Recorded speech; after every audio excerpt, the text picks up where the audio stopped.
Is in the last video we spoke about not just seeing something developing on the road, but how the brain interprets it, and a lot of the time interpretation is linked to your level of maturity.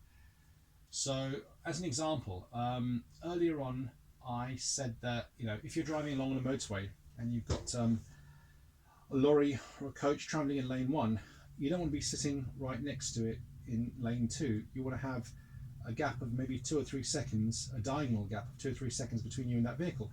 So if that vehicle needs to take evasive action, change lanes in a hurry or whatever, the driver's got room to do that without hitting you.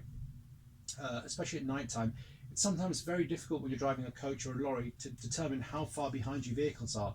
The mirrors are what we call convex, and they give us a wide angle, but they give us a false impression of distance. So it's hard to judge sometimes, especially in the dark, or when you've got dim lights on your vehicle. It's hard to judge how far behind vehicles are, because in your car, if you look in your mirror and your car stretches maybe 10 feet back, if you look in your mirror and there's a vehicle 50 feet behind you, well, you can say, okay, I've got a 40 foot gap. But in a lorry or a coach, the vehicle stretches back for 50 feet.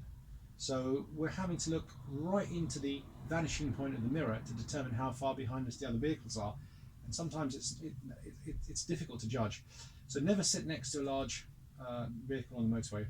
Now, as soon as I said that, some of you would say, well, hang on a second, that isn't always possible. When there's heavy traffic, you can't do that because someone would nip into the gap. And that's what I mean about interpretation and maturity. Yes, of course, if the traffic's heavy, I wouldn't expect anybody to do that. It's not possible because there isn't enough space. But then if the traffic's heavy, traffic isn't going to be moving that quickly. The traffic is going to slow down a little bit, and the need to keep that diagonal separation is going to be reduced as well. So it's really important that when you learn something, you also learn to interpret correctly, and you've got that maturity of understanding to interpret correctly. For example, if you read the Bible, it's not black and white. You need to be able to interpret something like that, with maturity.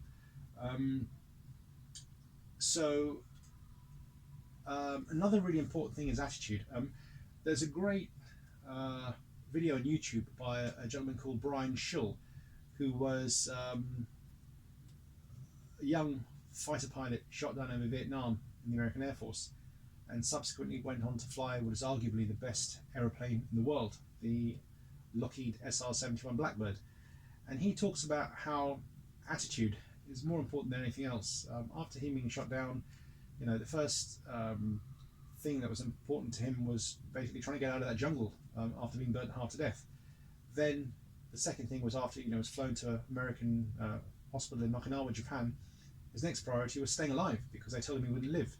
Then after that, his next priority was getting back on his feet, and his next priority was passing his medicals.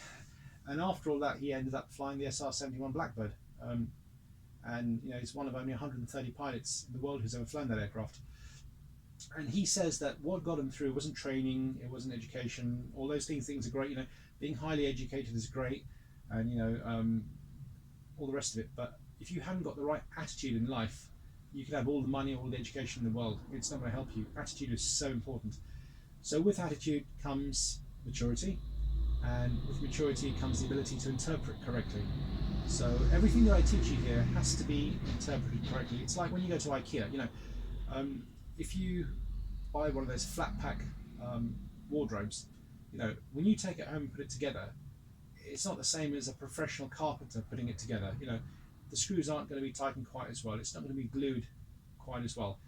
They give you the bare bones, but it's how you build it, how you make that wardrobe, that really matters. That ultimately determines the finished product. And so it is with everything in life. That attitude really determines your success or your failure.